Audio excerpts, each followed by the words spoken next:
Welcome back to A Moment in History. I'm Seth Udinsky. Tonight, let's go back into the annals of American history and explore a woman who displayed unparalleled courage and sacrifice. This woman, once a slave, would go down as a hero in the cause of freedom, assisting thousands of African American slaves to freedom before and during the Civil War. This is Harriet Tubman, emancipator of slaves on the Underground Railroad. First, her life.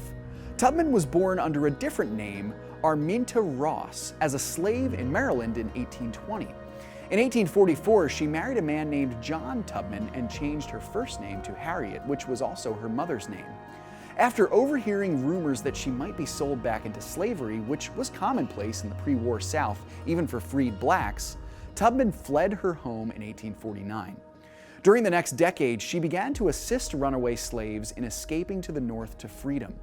Tubman was a devout Christian, and she often used gospel hymns as a sort of code to warn slaves of possible capture. Tubman became a mastermind of secrecy as she helped escaped slaves through the legendary network known in history as the Underground Railroad. Now remember, this was not a literal Underground Railroad, but rather a connected conglomeration of safe houses and hideouts throughout the continental United States. Escaped slaves would find rest and comfort at various stops on the railroad and would often also find vital coverage and protection from Southern slave traders. When the Civil War began in 1861, Tubman's impact on the cause of freedom continued. She served as an unofficial Union spy and cook during the last 3 years of the war.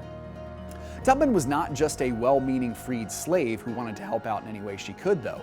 Her role as a scout helped the Union win vital victories at various locations in the South and helped free scores of black slaves, some of whom would join the Union Army later in the war.